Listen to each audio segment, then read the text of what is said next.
terroristes vers l'est de la Côte d'Ivoire.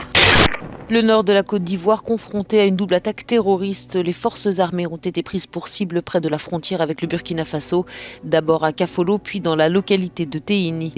La Côte d'Ivoire de nouveau ciblée par une attaque terroriste. Cette attaque s'est déroulée lundi soir dans la localité de Tougbo, une localité située au nord-est du pays, à la frontière avec le Burkina Faso. Prions pour les États-Unis. J'ai vu beaucoup d'attaques, mais pas des terroristes comme de l'extérieur, mais de l'intérieur. Devant le Capitole, policiers et membres de la garde nationale entourent le bâtiment. Les forces de l'ordre font appliquer un couvre-feu et ont enfin réussi à reprendre le contrôle après des heures de chaos. Il est environ 14h à Washington quand l'impensable se produit et des milliers de partisans pro-Trump forcent l'entrée du Congrès. À l'intérieur, les manifestants prennent d'assaut les couloirs du Congrès et posent même à la tribune. Au moins un coup de feu est entendu, tuant une manifestante. Le Mali connaîtra encore quelques tensions. Souvenons-nous de ce pays. Let's remember this nation et prions pour lui. And pray for it. Bénissons le Mali. Let's bless Mali. Bless Mali. Bienvenue dans le débat de France 24.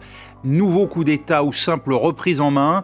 On cherche à placer le curseur depuis 24 heures au Mali où l'armée, qui avait déjà renversé l'année dernière le président démocratiquement élu, vient de démettre à présent celui qu'elle avait mis en place pour lui succéder, ainsi que son Premier ministre et son ministre de la Défense. Au-delà du nouveau jeu de chaises musicales, c'est la situation du pays qui inquiète. Le vice-président de la transition s'est vu dans l'obligation d'agir pour préserver la charte de transition et de défendre la République en vue de mettre hors de leurs prérogatives le président et son premier ministre, ainsi que toutes les personnes impliquées dans la situation. Ce deuil, ce n'est pas qu'il y ait un deuil national. Voilà. Perdre son premier ministre, c'est pas du tout facile pour un pays. Et puis ça fait pratiquement deux enchaînements. Ça fait beaucoup. Donc vraiment, en mon nom, au nom de l'Église, nous voulons souhaiter toutes nos condoléances donc à toute la Côte d'Ivoire, au gouvernement, au chef de l'État, à toutes les personnes déplorées, à la famille. Que vraiment Dieu vous soutienne dans ces moments difficiles. Que Dieu étende sa main de grâce et qu'il vous fortifie. Que Dieu vous bénisse. Et nous interpeller. Vous savez, il y a des choses que Dieu nous dit. On a l'avantage dans cette Église d'avoir vraiment un esprit prophétique très fort. Amen. Cette année verra la chute de beaucoup de grands. Les choses vont être bouleversées. Et on aura des accélérations. Mars, avril, mai, juin. Méfions-nous dans la prière. Il faut traiter avec ces maladies étranges. Si elle n'est pas traitée dans la prière, elle va prendre une autre tournure étrange. Une tournure étrange. Et à la veillée, à la traversée, j'ai parlé de maladie d'esprit, de folie, de forme de démence. Si vous ne m'écoutez pas, vous allez pleurer. Ouais. Quand ça va arriver, vous dire, oh, si on avait prié. Parce que tu penses que quand on parle de la prière, il s'agit de ton voisin.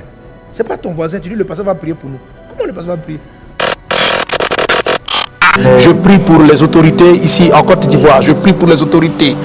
Je vois par l'esprit beaucoup de risques de maladie et de départ de plusieurs leaders, afin de créer une forme de confusion dans le pays, Oh Dieu des cieux, tu es celui qui préserve les vies, tu es celui qui protège les vies, garde ceux qui doivent garder, protège les vies, Seigneur Dieu, et ne permet pas à l'ennemi de mettre de la confusion dans cette nation. Cette parole elle est très menaçante, elle est dans l'air concernant la nation qu'on appelle la Côte d'Ivoire, concernant ce pays. Mais que Dieu garde la nation, que Dieu préserve le pays.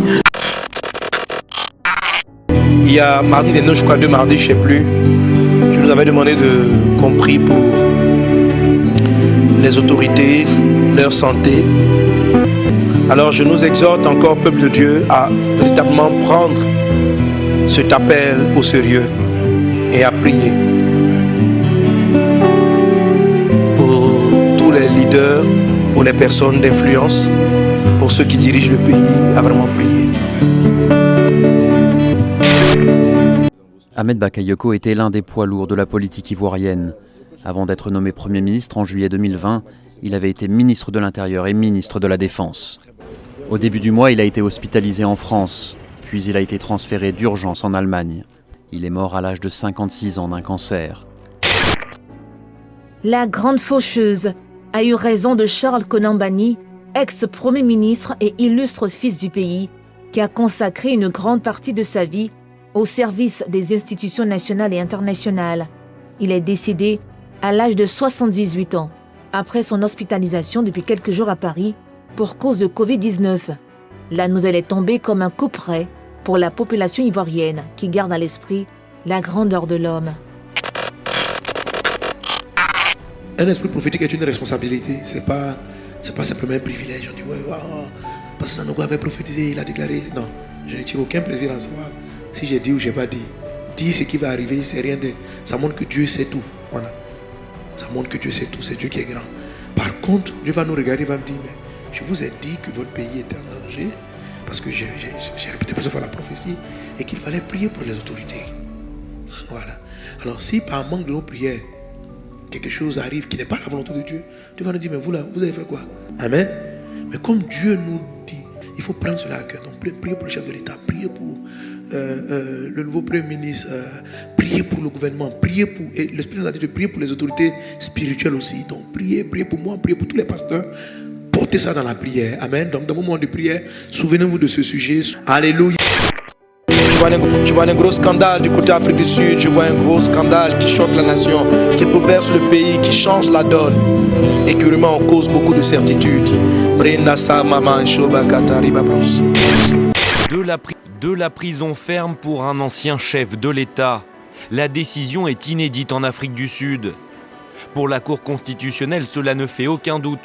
En refusant de coopérer avec une commission anticorruption, Jacob Zuma, qui s'est en plus fendu de commentaires publics, s'est rendu coupable d'outrage à la justice. Il est condamné à une peine de 15 mois derrière les barreaux.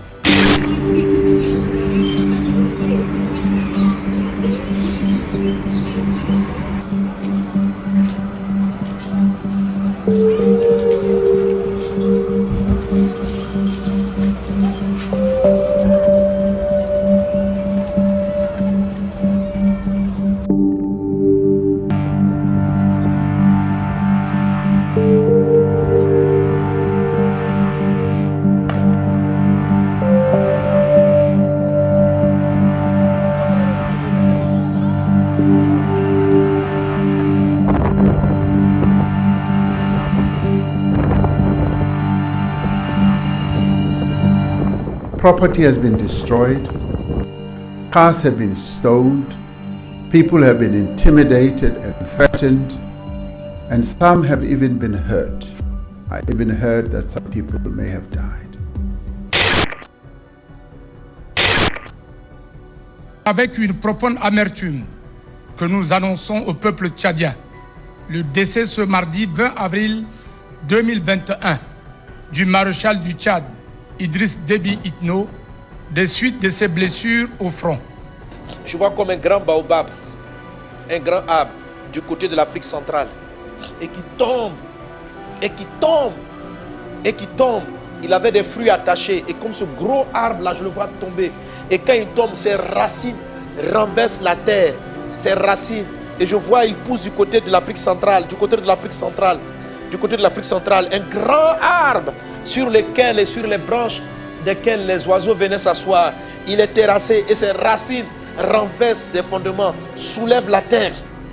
Mon esprit comme s'élève et j'arrive au niveau du Tchad. Raïda Sarabara la Glorianda Bradaslon. Un temps de rafraîchissement vient pour cette nation. Un temps d'une pluie nouvelle vient pour cette nation.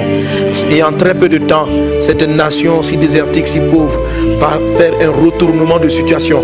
Elle va entrer, je parle du Tchad, il va entrer dans une dimension. Je ne sais pas quand cela se commencera, mais je vois comme de la pluie. Et je vois un pays qui est comme désertique. Je vois le Tchad et je vois des arbres pousser. Je vois des fruits qui sortent des arbres. Et la gloire, une grâce particulière viendra dans cette nation. Elle arrive et rien ne pourra l'arrêter. Elle sera là quand je ne sais. Mais voilà ce que je vois. Je vois des arbres, je vois des fruits. Rabasoma Katarinda Brada Cerebara la Glorianda Bros. Mais je n'avais pas bien vu. Je vois les fruits, je célèbre Dieu pour les fruits. C'est comme si l'esprit m'amenait maintenant en dessous des arbres. Et je regarde sur le sol, là où est planté chaque arbre. Et je vois comme si le sol est noir. Je ne sais pas s'il est noir de sang ou noir de la terre. Alors, dans cette couleur confuse, le Saint-Paul Tchad, il dit, ça sera délicat. Les arbres, la gloire peut venir au prix de certaines vies qui peuvent être aussi atténuées sur le peuple de Dieu se lève et prie pour cette nation. Ce que Dieu avait prophétisé, ce que Dieu avait dit de ce pays va se produire. Les arbres ont poussé, ils donnent de beaux fruits, mais souvent bâtis sur du sang. C'est-à-dire, ça peut être comme avec une douleur que les arbres vont pousser.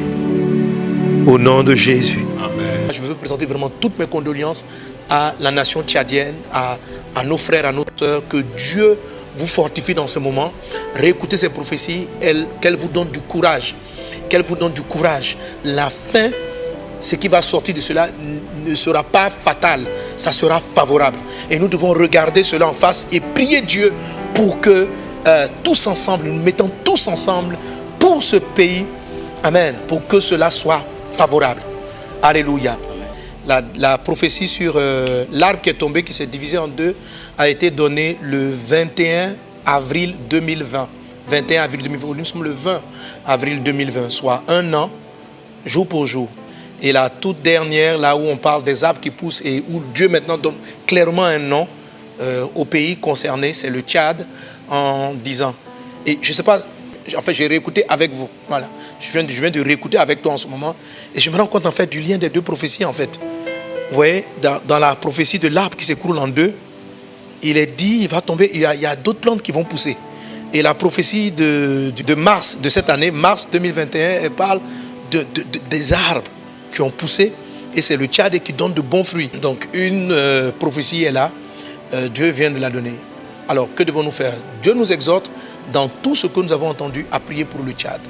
Alors j'invite tout le corps de Christ, les frères et sœurs, à prier pour le Tchad.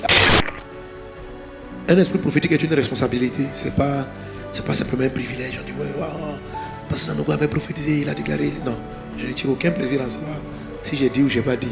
Dire ce qui va arriver, c'est rien de. Ça montre que Dieu sait tout. Voilà. Ça montre que Dieu sait tout, c'est Dieu qui est grand. Par contre, Dieu va nous regarder, il va nous dire, mais je vous ai dit que votre pays était en danger, parce que j'ai répété plusieurs fois la prophétie, et qu'il fallait prier pour les autorités. Voilà. Alors si par manque de nos prières, quelque chose arrive qui n'est pas la volonté de Dieu, Dieu va nous dire, mais vous là, vous avez fait quoi? Amen.